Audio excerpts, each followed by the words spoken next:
ज्योतिपुंज महाप्राण गुरुदेव, ज्योति की साधना करने वाले साधक का। एक साधक ने जिज्ञासा प्रस्तुत की,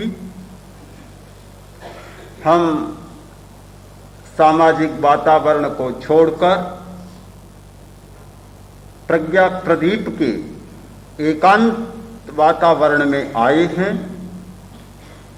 10 दिन के शिविर में भाग ले रहे हैं, ध्यान का अभ्यास कर रहे हैं। अच्छा लगता है, किंतु जब 10 दिन का शिविर संपन्न कर घर के वातावरण में जाएंगे, परिवार का वातावरण, समाज का वातावरण, वही स्पर्धा, होड़, वही आवेग और आवेश, वही तनाव, तो क्या इस 10 दिवसीय शिविर को मात्र एक विराम या विश्राम माने, या इससे और अधिक कुछ भी? सहज ही जिज्ञासा होती है, बहुत स्वाभाविक जिज्ञासा है। यदि मात्र यह एक विराम है, एक आराम करने का स्थल है, एकांत के वातावरण में चिंताओं से मुक्ति मिलती है, कुछ स्वास्थ्य भी सुधरता है, इतना भर है, तब तो यह एक विश्रामालय या चिकित्सालय ही होगा, इससे अधिक और क्या होगा।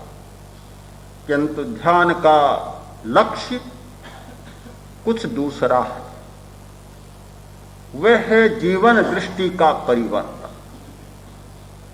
ध्यान से विश्राम मिलता है, स्वास्थ्य सुधरता है, ये बहुत गौण बातें, मुख्य बात नहीं है और मुख्य लक्ष्य भी नहीं है। मुख्य लक्ष्य है जीवन की दृष्टि बदल जाना। हमारी सबसे बड़ी कठिनाई है कि जीवन के प्रति हमारा दृष्टिकोण नहीं बदलता।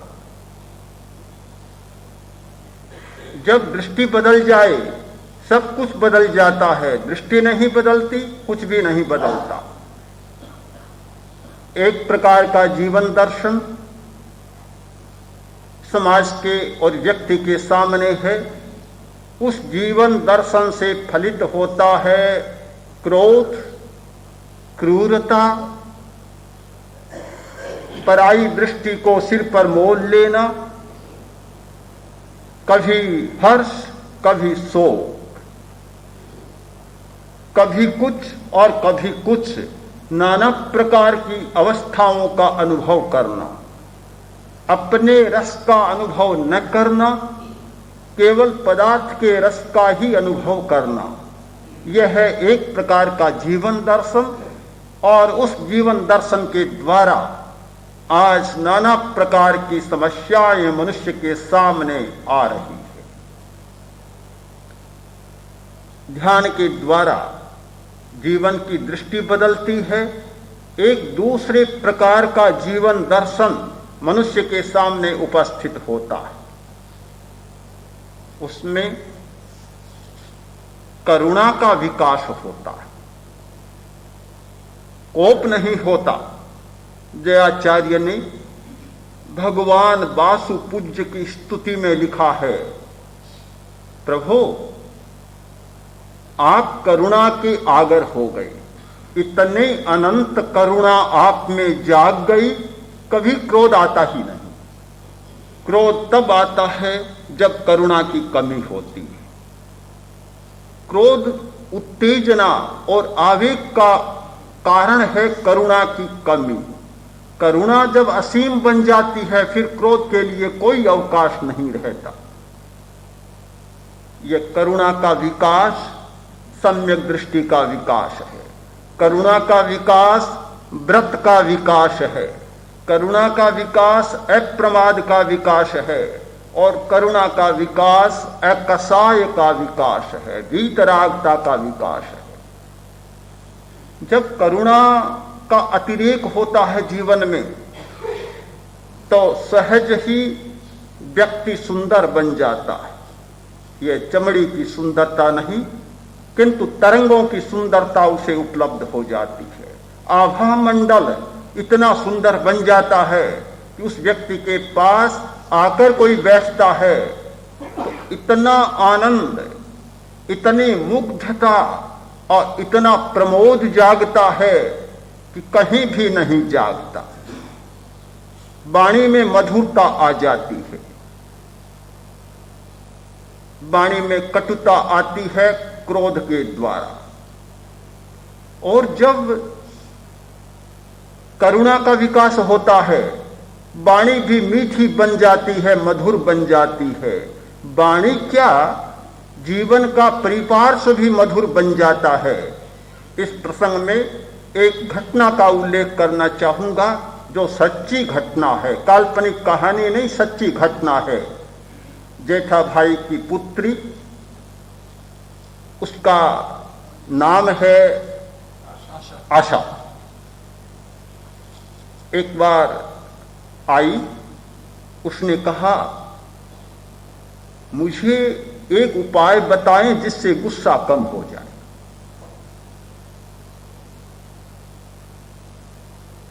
उसे उपाय बताया गया। दूसरी बार आई बंबई से, वह बोली कि मेरा गुस्सा काफी शांत हो गया, प्रयोग करती रही हूं, गुस्सा शांत हो गया। पर एक बात समझ में नहीं आई, वह पूछना चाहती। मैंने कहा क्या बात है बताओ। वह बोली कि मेरा पति खाने का बड़ा शौकीन है और मैं इतने दिनों तक अनेक प्रकार के व्यंजन, वस्तुएं, पदार्थ बनाती, पर वह कभी संतुष्ट नहीं होता। इन 3-4 महीनों में मेरा गुस्सा शांत हो गया। पति कहता है कि ये क्या हो गया, तुम जो भी बनाती हो इतनी मीठी रसोई बनाती हो कि आज तक मैंने इतनी मधुर और मीठी रसोई कभी नहीं खाई, क्या करती हो आजकल। वह बोली मैं तो कुछ भी नहीं करती। तो उसने कहा कि यह कैसे हुआ। मैंने कहा यह तो बहुत सीधी बात है, बहुत सीधी बात है। जब तुम्हारे भाव में क्रोध बार बार उतरता था तो रसोई बनाते समय भी क्रोध आने की बहुत संभावना रहती थी।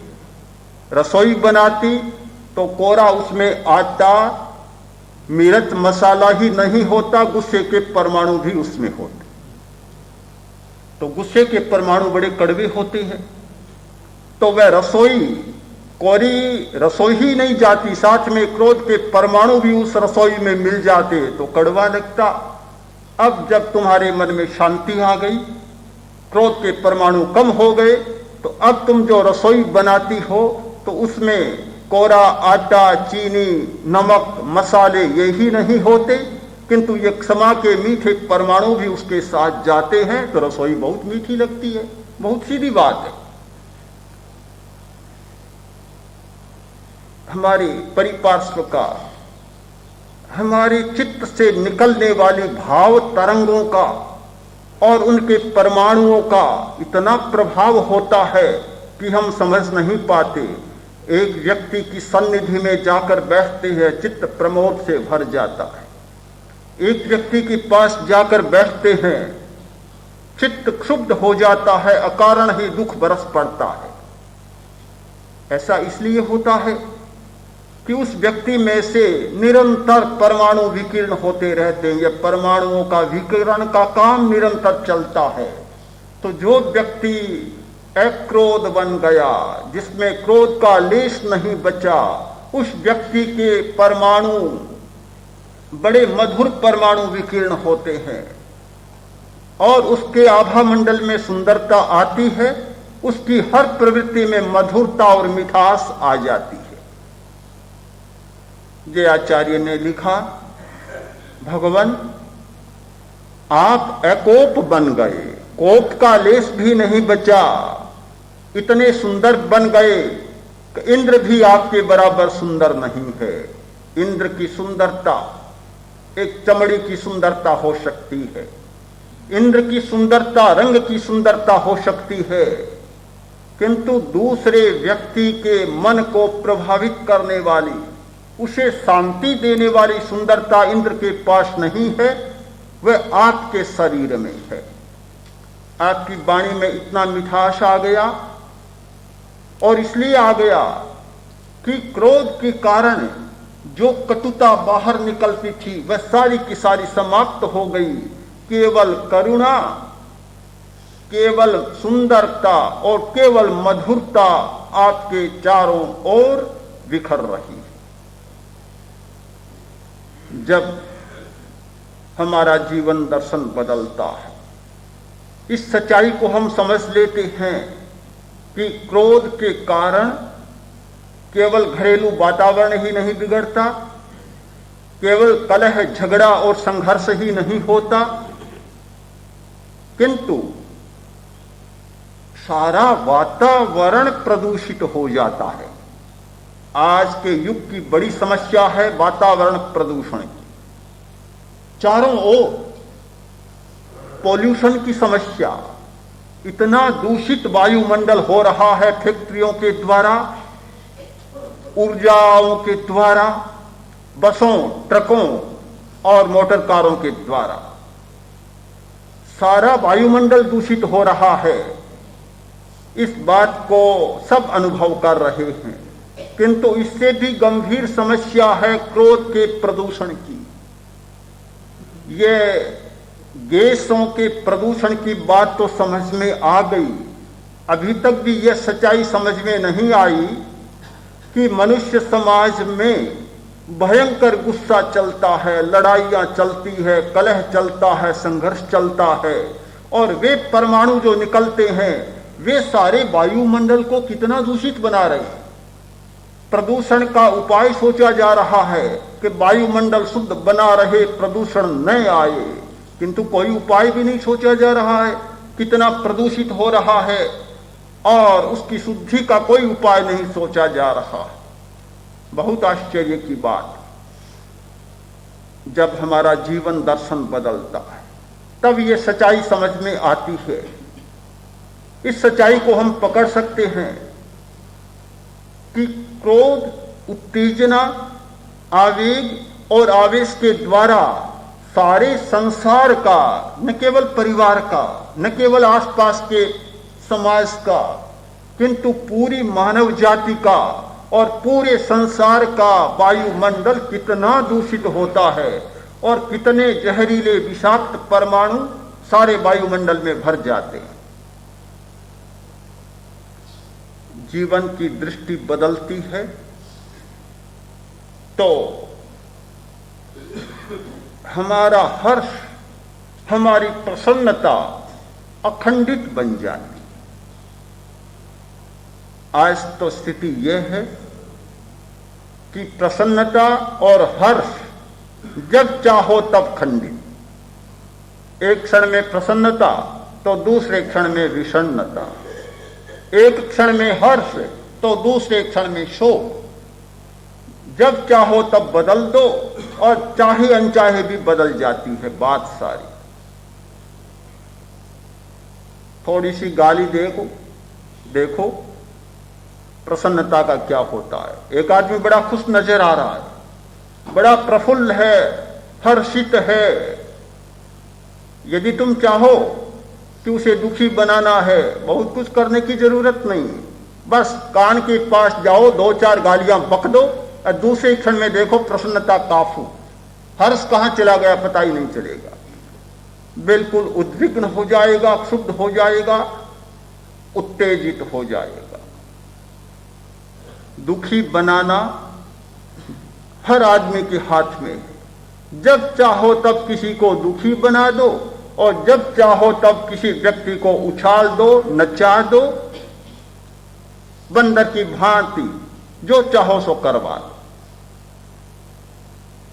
हमारी प्रसन्नता अखंड नहीं, हमारा हर्ष और सुख अखंड नहीं है। जीवन का दर्शन जब बदलता है वह अखंड हो जाती है। भगवान महावीर की स्तुति में बतलाया गया, प्रभु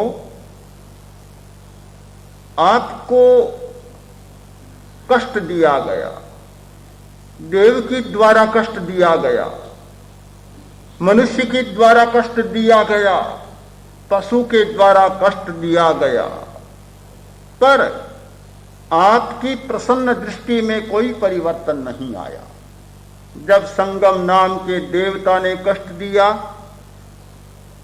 भयंकर कष्ट, मरणांतकारी कष्ट, एक और कष्ट के पहाड़ टूट रहे हैं और दूसरी ओर महावीर का चिंतन चल रहा है कि देखो कितना आश्चर्य, मुझे निमित्त बनाकर हजारों लोग अपने कष्टों को मिटा रहे हैं या मिटाएंगे, और ये मुझे निमित्त बनाकर अपने कष्टों का भार बढ़ा रहा।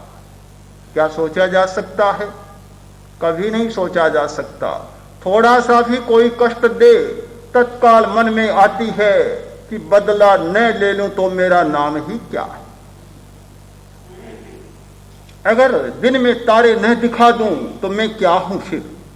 उसने मेरा अपमान कर दिया, उसने मेरा तिरस्कार कर दिया, उसने मुझे गालियां दे दी, उसने मेरा थोड़ा अहित कर दिया, उसने मुझे सता दिया। जब तक बदला न ले लूं सुख की नींद नहीं सोऊंगा, जब तक बदला न ले लूं चोटी नहीं बांधूंगा। न जाने इतिहास में कितने लोगों ने संकल्प किया था कि जब तक बदला न लूं ये चोटी नहीं बंधेगी, चोटी खुली रहेगी। हाँ, दाढ़ी नहीं कटाऊंगा, मूंछें नहीं कटाऊंगा, ये सारी अखंड रहेंगी। एक और तीव्र प्रतिशोध की भावना, बदला लेने की भावना, और तिल मिला उठता है थोड़ी सी अनिष्ट की भावना आ जाने पर। वह भी हमारा एक जीवन दर्शन, और वह जीवन दर्शन बहुत व्यापक जीवन दर्शन है। हर आदमी उस जीवन दृष्टि से चल रहा है, किंतु यह भी एक प्रकार का जीवन दर्शन कि कष्ट देता जा रहा है और मित्रता की भावना बढ़ती जा रही है। यह अज्ञानी आदमी कष्ट दे रहा है, सच्चाई को नहीं जानता, यह मेरी आलोचना कर रहा है, यह मेरी हंसी कर रहा है, मखौल कर रहा है, मजाक कर रहा है, नहीं जानता सच्चाई को। इसका कोई दोष नहीं है। जिस दिन यह अपनी सच्चाई को समझेगा, ऐसा नहीं करेगा। मैं ऐसा करूं कि इसकी सच्चाई को समझने की दृष्टि जागे, इसका विकास हो, इसकी आत्मा जागे, इसकी चेतना जागे, इसका कल्याण हो, इसका भला हो। एक ये जीवन दर्शन और दूसरा वह जीवन दर्शन। अध्यात्म की साधना में, ध्यान की साधना में इस जीवन दृष्टि का विकास होता है कि दूसरे के द्वारा सताए जाने पर भी अपनी प्रसन्नता भंग नहीं होती, अपना हर्ष खंडित नहीं होता, अव्याबाद सुख हो जाता है। उस सुख में बाधा पहुंचाने की ताकत दुनिया की किसी शक्ति में नहीं होती, किसी सत्ता में नहीं होती जो उसके सुख को खंडित कर सके और उसमें बाधा डाल सके। जब जीवन की दृष्टि बदलती है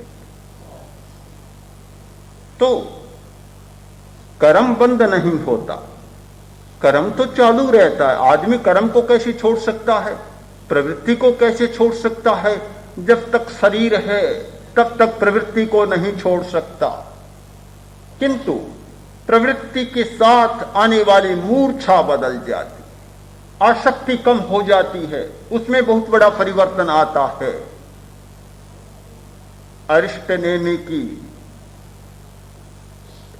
स्तुति करते हुए जयाचार्य ने लिखा है, प्रभु आप प्रीति भी करते हैं पर प्रीति में राग नहीं, आप जो मिटाने का है उसे मिटाते भी हैं, समाप्त भी करते हैं, किंतु उसमें आपका कोई द्वेष नहीं है। यह राग शून्य कर्म, द्वेष शून्य कर्म है, ये हमारी जीवन दृष्टि है। जब ये जीवन दृष्टि जागती है तो कर्म बच जाता है, मूर्छा समाप्त हो जाती है, जागरूकता बढ़ जाती है। ध्यान का सबसे बड़ा परिणाम होता है जागरूकता का विकास। एक दिन में कोई व्यक्ति वीतराग नहीं बन जाता, एक दिन में कोई व्यक्ति सिद्ध नहीं बन जाता, और 10 दिन में भी वीतरागता और सिद्धता प्राप्त नहीं होती। किंतु एक बात प्राप्त होती है कि जागरूकता बढ़ जाती है। दिल्ली में एक भाई आया आचार्यवर के पास, आकर बोला कि मैं जब से अनुभूति बना तब से मेरी जीवन दृष्टि बदल गई। यह तो मैं नहीं कह सकता कि मुझसे कोई गलती नहीं होती, कोई भूल नहीं होती, यह तो नहीं कह सकता। किंतु एक बात हो गई कि जब जब गलती होती है, भूल होती है, तत्काल एक प्रहरी भीतर बैठ गया और वह कहता है तुम गलती कर रहे, सावधान रहो। दृष्टि बदल गई, एक जागरूकता बढ़ गई। जब ये जागरूकता बढ़ जाती है तो दिशा ही बदल जाती है, दृष्टि बदल जाती है, और मनुष्य का आचार भी और व्यवहार भी बदलने लग जाता है। हम ज्यादा गलतियां करते हैं प्रमाद के कारण, गलती को करते चले जाते हैं और पता भी नहीं चलता कि गलती कर रहे हैं। ये पता नहीं चलना सबसे बड़ी खतरनाक बात है। दिन भर बकवास करता चला जाता है, पता भी नहीं चलता कि बकवास हो रही है, चाहे विषय हो या न हो। एक लड़के ने दूसरे लड़के से कहा मेरी मां गजब की है। क्या है गजब की बात? किसी भी विषय पर घंटों बोल सकती है। दूसरा लड़का बोला बस इतना ही तो है, मेरी मां की बात सुनो तुम, कितनी गजब की बात है कि किसी भी विषय पर नहीं, कोई विषय सामने नहीं होता फिर भी दिन भर बोलती रहती, सारे दिन बकवास चलती है, पता ही नहीं चलता कि सामने कोई विषय है या नहीं है। कोई विषय नहीं होता फिर भी हमारा ये चक्का कभी बंद नहीं होता। न चिंतन का चक्का कभी बंद होता है, न बोलने का चक्का कभी बंद होता है, और न कुछ करने का चक्का या शरीर की चंचलता का चक्का कभी बंद होता। दिन भर चलता रहता है, जागते चलता है, सोते भी चलता है। कितने लोग मिलेंगे जो सोते हुए समय चिंतन नहीं करते? बहुत सारे लोग तो सोते समय इतना चिंतन करते हैं, उठते हैं तब पता चलता है कि नींद क्या ली, सपनों का ही अभिनय देखा, तमाशा देखा। सारी रात सपने देखते रहे, नींद में भी चिंतन चलता रहता है, नींद में भी बड़बड़ाते रहते हैं। इतने बोलते हैं कि कोई भला आदमी पास में सो जाए तो डर और जाता है कि ये क्या तमाशा हो रहा है, बड़बड़ाता ही जा रहा है, नींद में इतनी बातें करता जा रहा है। और कुछ लोग नींद में भी इतना चलते हैं कि हॉल के इस छोर में सोते हैं और सुबह उस छोर में मिलेंगे। शरीर की चंचलता, वाणी की चंचलता और मन की चंचलता नींद में भी चलती रहती, ये चक्का कभी बंद ही नहीं होता। जब मूर्छा टूट जाती, जागरूकता बढ़ती है, तो फिर शरीर भी कोई प्रवृत्ति करेगा तो अनावश्यक नहीं होगी, मात्र आवश्यक होगी। पूरी जागरूकता उस प्रवृत्ति के साथ रहेगी। वचन भी होगा तो पूरी जागरूकता उसके साथ होगी, और चिंतन होगा तो पूरी जागरूकता के साथ। फिर नींद नहीं होगी, सपना नहीं होगा, मूर्छा नहीं होगी। ये जागरूकता का विकास ध्यान की बहुत बड़ी उपलब्धि है। जो व्यक्ति जागरूक बन गया, हर प्रवृत्ति में, हर कार्य में जागरूक बन गया, उसका सारा जीवन दर्शन ही अलग प्रकार का हो गया। वह गलती भी करता है तो जानते हुए करता है, और जब जानते हुए गलती करेगा तो बहुत बार गलती नहीं कर पाएगा। कभी कभार कर सकता है, प्रारंभ में कर सकता है, किंतु जागरूकता का बिंदु जैसे जैसे आगे बढ़ेगा फिर वह गलती नहीं कर पाएगा, एकदम उसको पकड़ लेगी। हठ योग की चर्चा इस प्रसंग में करना चाहता हूं कि पुरुष को स्वप्न दोष होता है, सोते सोते वीर्यपात हो जाता है। इसलिए होता है कि मूर्छा होती है, नींद होती है। किंतु जब जागरूकता बढ़ती है तब क्या होता है, इसे भी हम जान लें। स्वप्न दोष होता है अपान वायु की का परिस्थिति में। अपान वायु दूषित होता है तो स्वप्न दोष होता है, अपान वायु कुपित होता है तो स्वप्न दोष होता है। मल, मूत्र, वीर्य, रज, इन सबको बाहर फेंकना अपान वायु का काम है। यह हमारी एक प्राणधारा है जो उत्सर्ग का काम करती है। किंतु साधना करते करते जब प्राण वायु जाग जाती है, आदमी नींद में सोया है, प्राण वायु सध गई, जागृत हो गई, स्वप्न में है, वीर्यपात होने की स्थिति आ रही है, तत्काल प्राणवायु उसे जगा देगी और वीर्यपात नहीं होगा।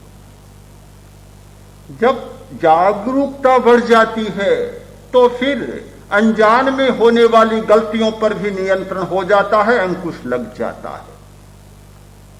साधना का अर्थ है मस्तिष्क पर नियंत्रण करना, प्राणधारा पर नियंत्रण करना, विद्युत के प्रवाह पर नियंत्रण करना और हमारे शरीर में निरंतर परिवर्तित होने वाले हार्मोन्स या रसायनों पर नियंत्रण करना, इन पर अनुशासन करना। और जब इन पर अनुशासन होता है तो जागरूकता का पूरा पूरा विकास हो जाता है। जीवन की दृष्टि जब बदलती है तो स्वरस का अनुभव होने लग जाता है, बाहर का रस कम होता है, फिर अपनी दृष्टि, अपना चिंतन और अपना रस प्रमुख बन जाता है। जब तक यह अध्यात्म का जीवन दर्शन उपलब्ध नहीं होता तब तक हमारा रस भी बाहर में होता है, वस्तु में होता है। हम उस दिशा में चलते हैं जिसमें दूसरे सब लोग चल रहे हैं। हमारी दृष्टि भी वही होती है जो दूसरों के द्वारा हमें उपलब्ध होती है। जब अपनी दृष्टि नहीं जागती, दूसरे की दृष्टि से हम देखते हैं और चलते हैं, बहुत बड़ा खतरा होता है। दूसरे लोग तो ठगने के लिए बैठे हैं सारे, छलावा ही छलावा, प्रवंचना ही प्रवंचना, वही दृष्टियां उपलब्ध हो रही हैं। राजा प्रद्योत ने अकस्मात मगध पर हमला कर दिया, राजगृह को घेर लिया।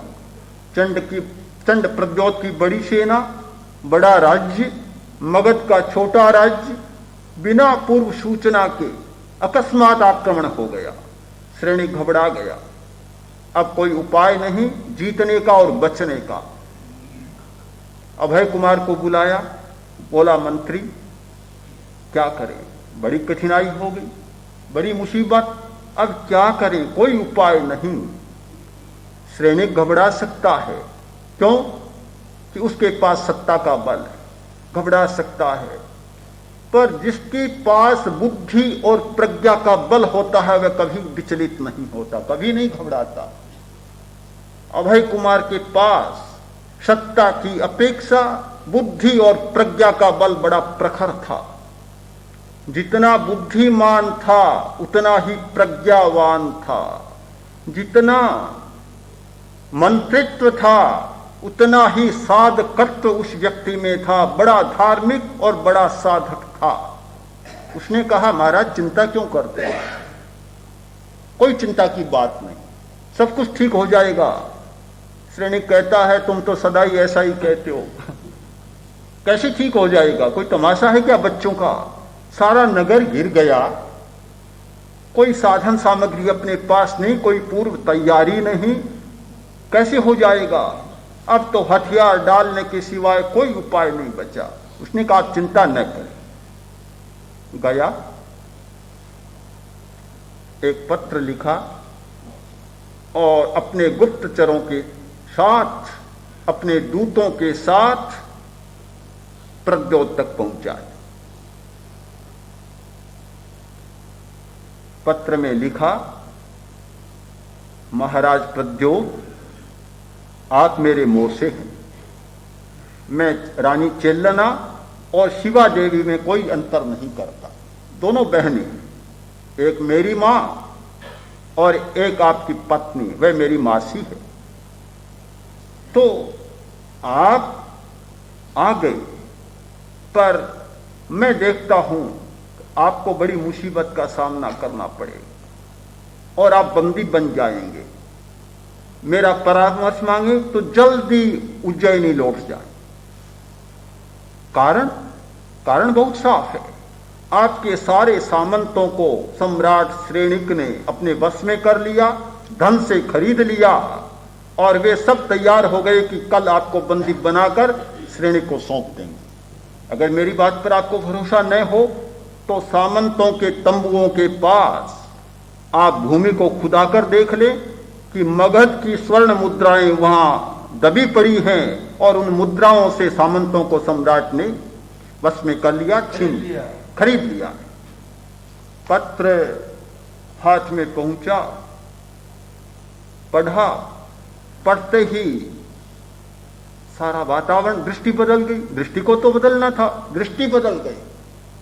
अपने विश्वस्त सैनिकों को बुलाकर कहा, जाओ तंबुओं के पास क्या है देखो। खोदा तो स्वर्ण मुद्राएं लाकर दिखाई। चंड प्रद्योत ने तो आव देखा न ताव, दौड़ा और उज्जैनी पहुंचा, सीधा उज्जैनी पहुंचा। सेना को पता चला, सामंतों को पता चला कि चंड प्रद्योत तो भाग गया। अरे क्या हुआ, किसी को पता ही नहीं हुआ क्या। अब पता चला तो सेना भी भागने लगी, सामंत भी भागने लगे।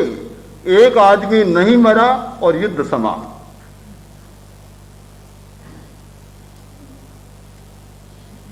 क्यों हुआ ऐसा?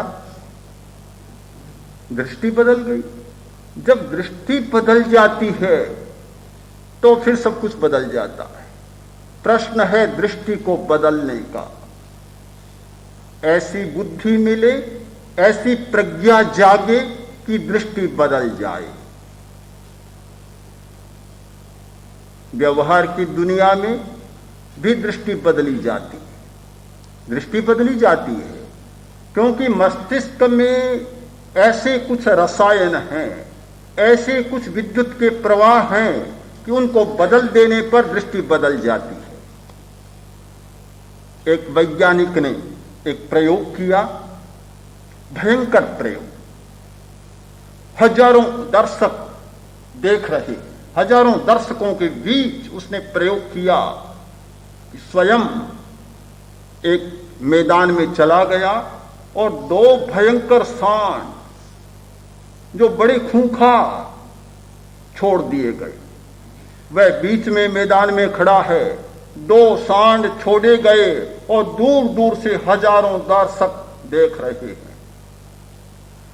सांड दौड़े उसे मारने के लिए। लोगों को लगा कि बस अब मिनटों की देरी है, समाप्त होने वाला है। जैसे ही सांड निकट आए, बिजली का प्रवाह दौड़ाया गया उनके मस्तिष्क में। उन्हें संदेश दिया गया कि लड़ना अच्छा नहीं, शांत रहो। दोनों सांड पास में आकर और बकरियों भेड़ों की तरह खड़े हो गए और वह उनके सिर पर हाथ फेरने लग गए। यह खूंखार होना, शांत होना सारे मस्तिष्क के रसायनों पर निर्भर है। जब मस्तिष्क के रसायन उपयुक्त नहीं मिलते, अनुकूल नहीं मिलते, यह रस का विपाक नहीं होता, उसकी साधन सामग्री और निमित्त नहीं मिलते, तो कोई आदमी खूंखार गुस्सेल नहीं हो सकता। और जब निमित्त मिल जाते हैं तो हर आदमी हो सकता है। निमित्तों को बदलना और उपादान को बदलना, दोनों को बदलना, ये बहुत बड़ा सूत्र है। व्यवहार का जगत, वैज्ञानिक उपकरण इतना कर सकते हैं कि निमित्तों को बदल सकते हैं और निमित्तों के बदल जाने पर मस्तिष्क के विचार को, चिंतन को बदल सकते हैं। किंतु अध्यात्म की साधना और गहरे में जाती है। उस साधना के द्वारा मस्तिष्क के रसायन भी बदलते हैं और जिस कारण से ये रसायन पैदा होते हैं वह पैदा करने वाला उपादान भी बदल जाता है। यानी कर्म शरीर भी प्रभावित होता है और यह स्थूल शरीर भी प्रभावित होता है। इन दोनों को प्रभावित करने की प्रक्रिया है हमारा ध्यान। ध्यान के द्वारा केवल रसायनों का परिवर्तन नहीं होता, केवल निमित्तों को नहीं बदला जाता। यदि कोरे रसायन बदलने होते, कोरे निमित्त बदलने होते तो फिर हम वैज्ञानिकों की शरण में जाते, साधना ध्यान की शरण में आने की कोई हमें जरूरत नहीं होती। किंतु वह परिवर्तन एक क्षणिक परिवर्तन होता है। अभी विद्युत का प्रवाह तेज किया गया, एक भाव तरंग को तीव्र बनाया गया और एक प्रकार का भाव जाग गया। जैसे ही इलेक्ट्रोड हटा, विद्युत का प्रवाह हटा और मूल का जैसा का वैसा बन गया। किंतु ध्यान की साधना के द्वारा केवल निमित्तों में परिवर्तन नहीं होता, किंतु निमित्त पैदा करने वाले उपादान में भी परिवर्तन होता है। जो विकृतियां पैदा करने वाले तत्व हैं गहरे में, उन तत्वों का भी परिवर्तन होता है। इस दृष्टि से अध्यात्म की साधना के द्वारा हमारी सारी जीवन की दृष्टि बदल जाती है। पूरा का पूरा जीवन दर्शन ही बदल जाता है।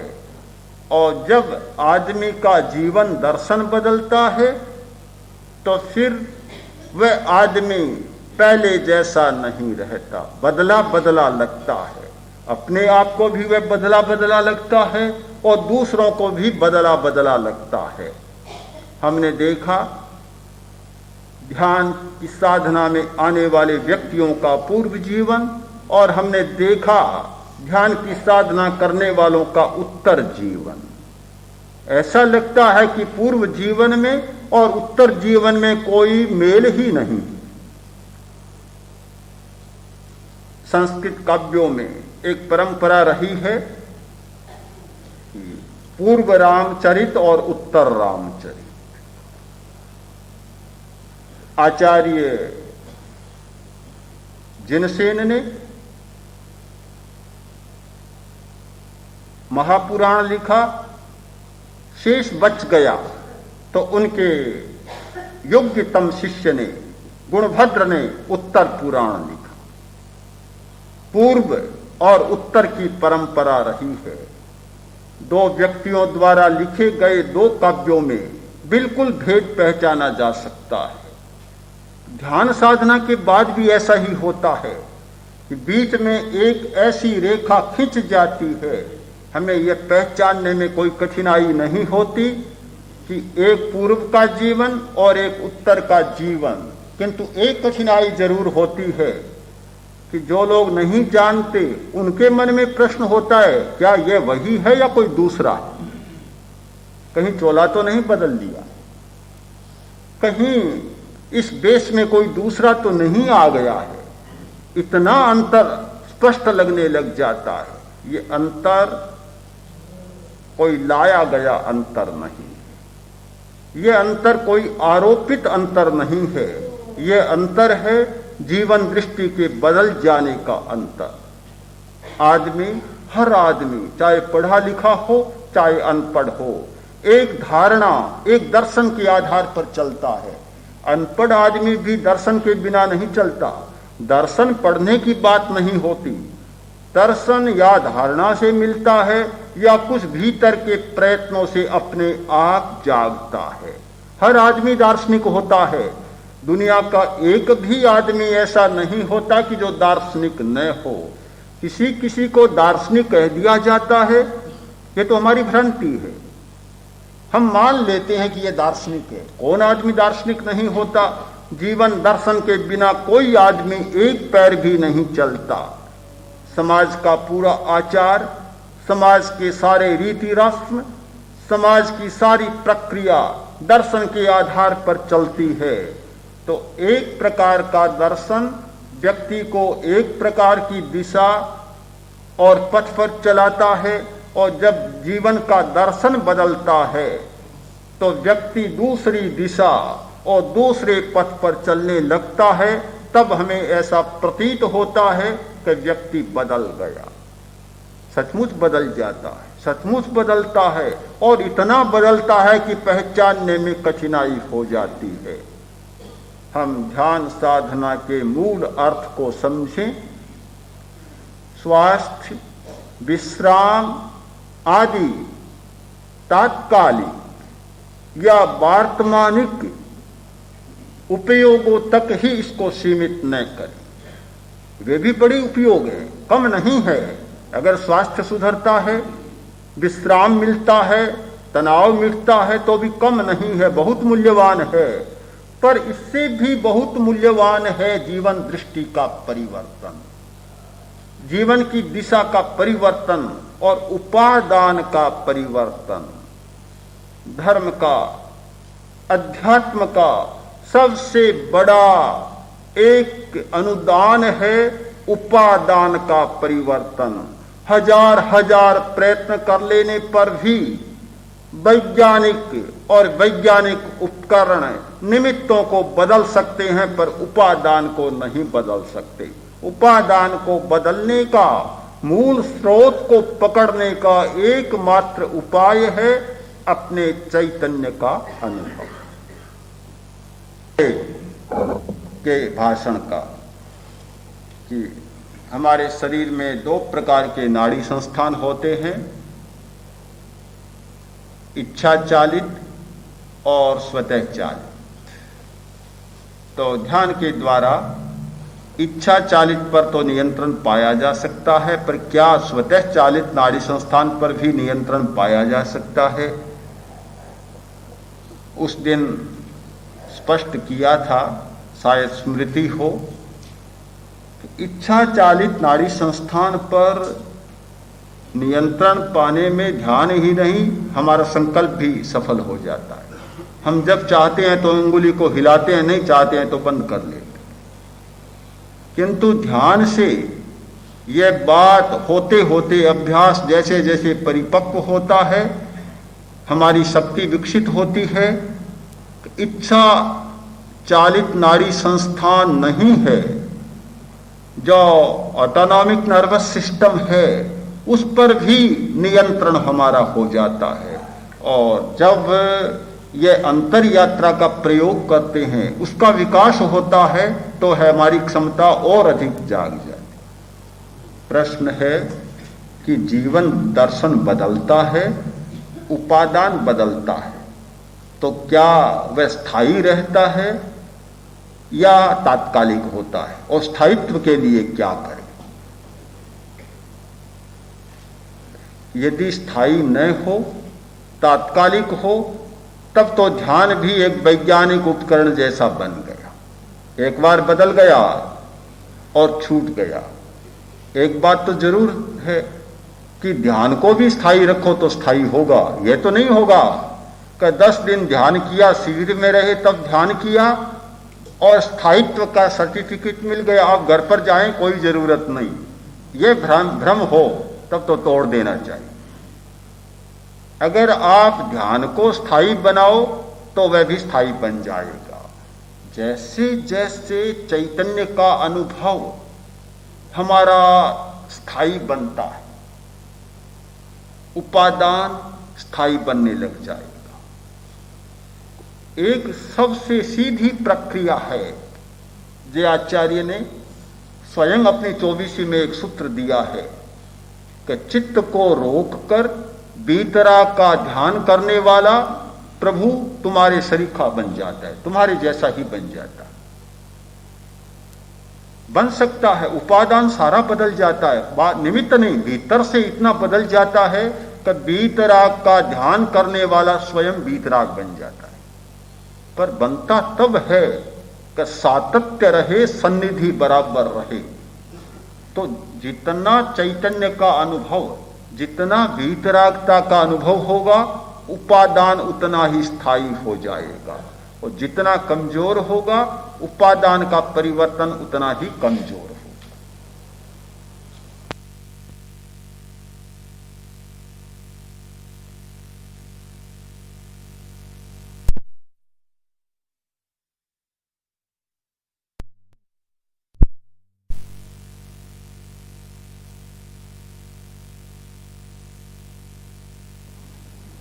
प्रश्न पूछा गया कि प्राण वायु जागृत होने पर अपान वायु के प्रकोप नहीं होते, तो क्या मंत्र के द्वारा प्राण वायु जागृत हो सकती है?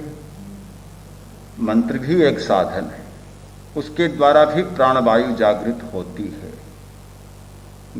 प्रेक्षा ध्यान तो मूल है, ये मंत्र तो उसका परिवार का एक सदस्य है।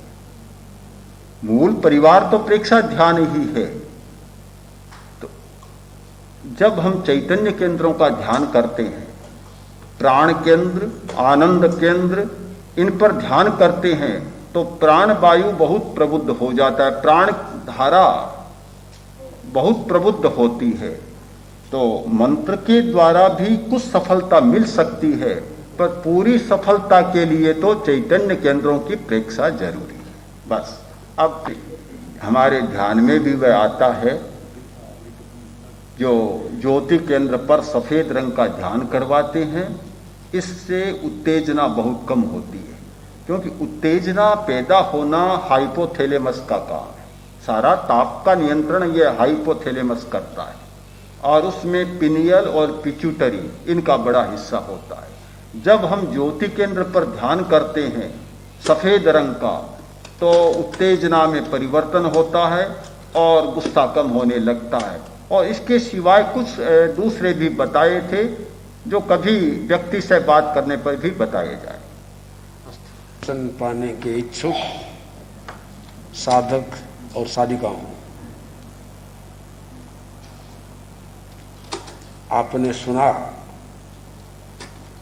और समझने का प्रयत्न किया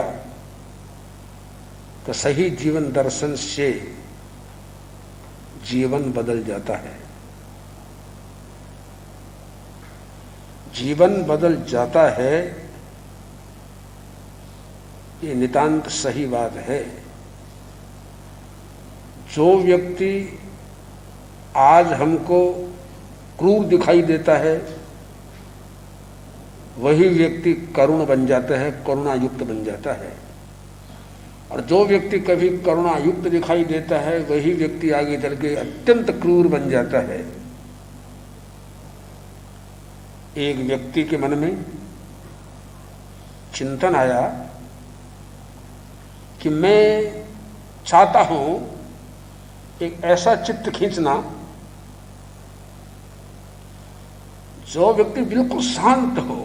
कैसा शांत? महावीर जैसा। जैसे महावीर की शांति का हमने आगमों में दर्शन किया है, वैसा कोई व्यक्ति तो हमारे सामने आए तो उसका चित्र हम खींच लें। बहुत प्रयत्न किया, हजारों लाखों व्यक्तियों को देखा, परखा, तो एक व्यक्ति मिला ऐसा जिसकी शांत मुद्रा, शांत चेहरा, शांत वृत्ति,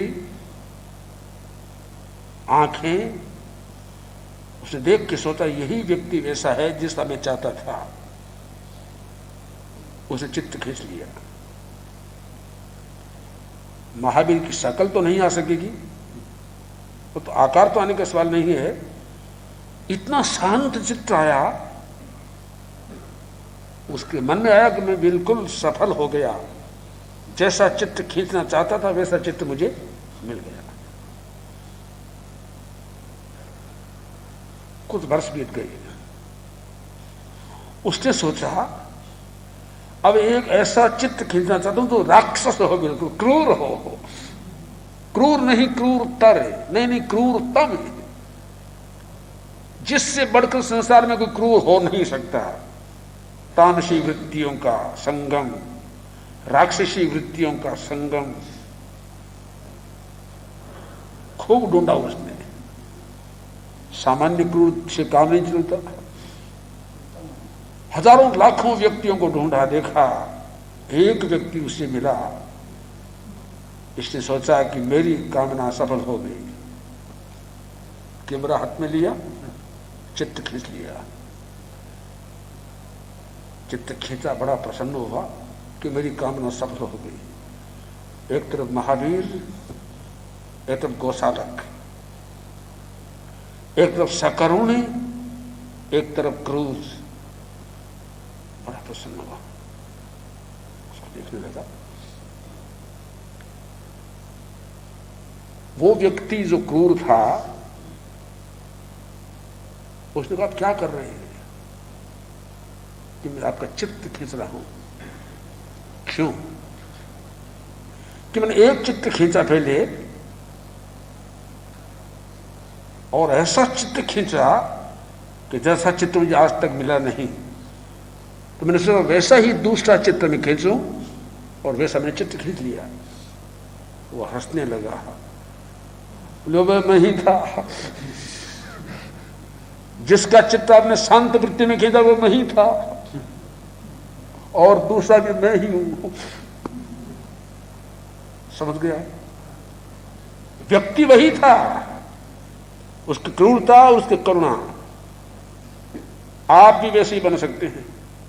अगर आप क्रूर हैं तो करुणा के अवतार बन सकते हैं। करुणा के अवतार हैं तो उपादान वैसे बिगाड़े कि आप क्रूरता के अवतार बन सकते हैं।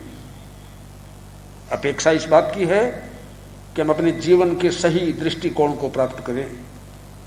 जब तक जीवन के सही दृष्टिकोण को प्राप्त नहीं करेंगे, सही उपादानों को बदलेंगे नहीं, तब तक क्षणिक क्रूरता से, क्षणिक सकुर्णता से बहुत बड़ा बनना और बिगड़ना नहीं होगा।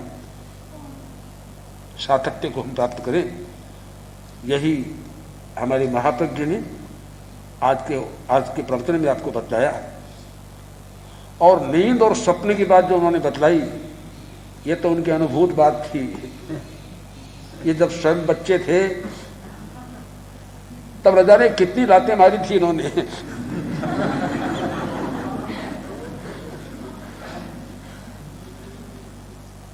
और सोते कहीं, मिलते कहीं। बिल्कुल अनुभूत चीज है इनकी ये। आदेश ने बहुत लाते सही है।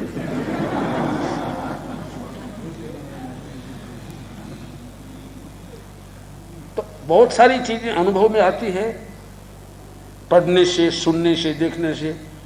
बहुत सारी चीजें जीवनगत होती है, तो कुछ बातें जीवनगत भी कह देती हैं, जिनको कि मैं जानता हूं या ये जानते हैं, दूसरे नहीं भी जानते हैं। स्थितियां हैं, इसलिए हम जीवन को ऐसा हुआ राजलवेसर में, पूज्य कालुगणी जी भीतर और उससे कुछ उसी कमरे में इधर में आचार्य श्री सो रहे थे, मैं पास में सो रहा। और एक साधु बीमार थे, बहुत बीमार हो गए, तो बहुत बकने लगे। उसका भी, हम बच्चे ही थे, डर लगता। उधर मंडी तैयार होने लगी तो सारी रात खट खट चलता। मैंने कहा मुझे तो नींद नहीं आती है, डर लग रहा है। तो पहले तो समझाया, पर समझ में कुछ बात आई नहीं। तो फिर तुम सो जाओ, छाती पर हाथ रख दिया कि बस अब सो जाओ, तुम नींद आ जाएगी। और पास में सोते, मैं तो बहुत लेटता था। यही बात थी, इधर सोता तो उधर मिलने वाली। अब बीच में जब आचार्य श्री आ जाते तो आगे तो नहीं जा सकते, तो जाते तो जरूर चलते। ये तो हर व्यक्ति में होता है कि चंचलता होती है, अब बड़ी बात है कि कोई गुरु मिल जाए तो वह चंचलता मिट जाती है, न मिले तो वह और बढ़ भी जाती है। और ये बात ही है, बच्चे की लातें खानी पड़ती है पहले वही बच्चे आगे चल के पुजारी बनता है, काम का बनता है। तो आज का यह वक्तव्य उसमें कुछ पद्य कहे वासुपूज्य भगवान के बारे में। पूज्य हमारे इस 24 के 12वें तीर्थंकर हुए हैं, उनके बारे में जो कहा गया वो पद्य यह है। प्रभु वासु पूज्य भजले, प्रभु वासु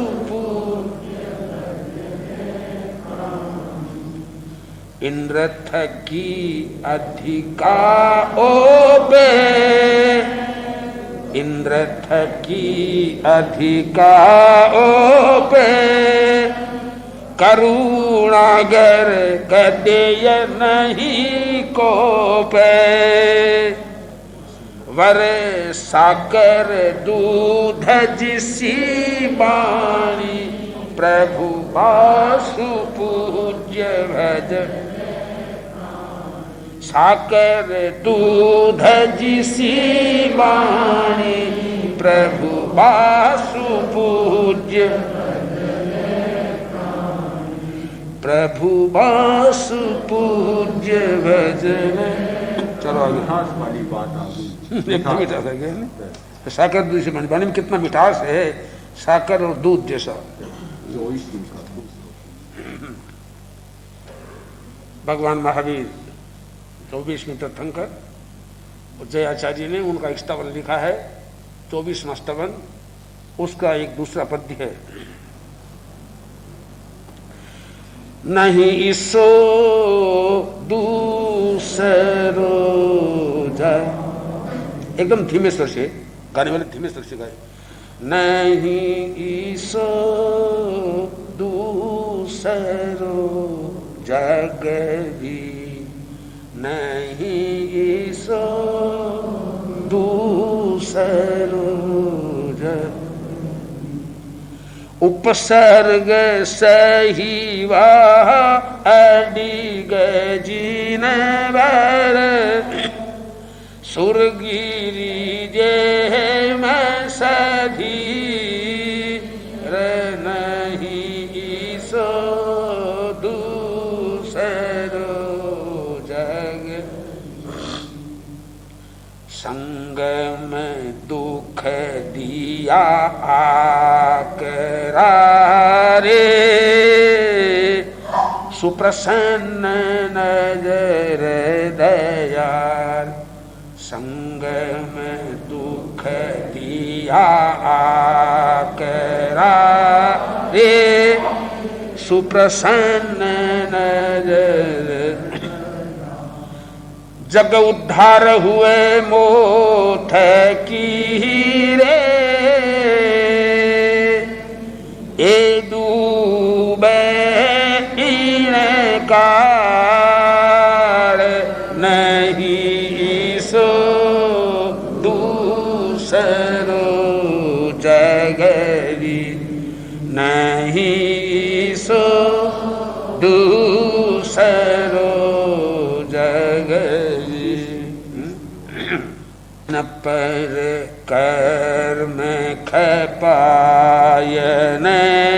प्रभु पाया केवल, इन पर कर्म खपायन प्रभु पाया केवल नान, उपसम रसमय बागरी प्रभु, अधिक अनुपम बाण नहीं सो दूसरो जगरी, उपसर्ग सहीवा अडिग जिनव, सुरगिरी जे मैं सधी नहीं सो दूसरो जग। पुण्यम स्वामी तू जगन्नाथ अंतर। 22 में अरिष्टनेमी भगवान का स्तवन है। प्रभु नेम स्वामी तू जगन्नाथ अंतर। राग रहित शिव सुख स्युः प्रीत। राग रहित शिव सुख स्युः प्रीत।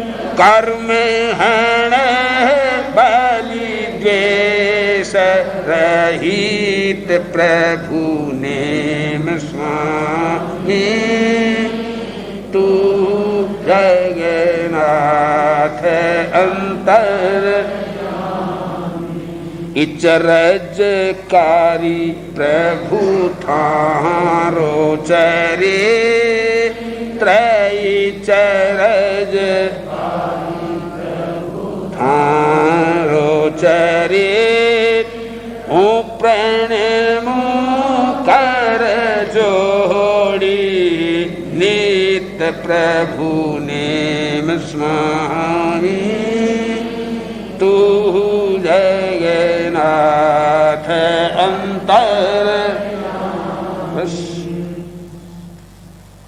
ये पद्य है जो संगीत के द्वारा गाए जाते हैं और सुनने में कितने मधुर और कर्णप्रिय लगते हैं। सारा तत्व इसी के 11 इसे भरे हुए हैं और प्रत्येक पद्य में कोई न कोई रहस्य भरा हुआ है। अरहन्ते शरणं भवज्जामि सिद्धे शरणं भवज्जामि साधु शरणं भवज्जामि केवलिपन्नक्तं धम्मं। अरहन्ते शरणं भवज्जामि सिद्धे शरणं भवज्जामि साहु शरणं भवज्जामि केवलिपन्नक्तं धम्मं। अरहन्ते शरणं भवज्जामि सिद्धे शरणं भवज्जामि साहु शरणं भवज्जामि केवलिपन्नक्तं धम्मं। वन्दे सत्यं सत्यं वन्दे सत्यं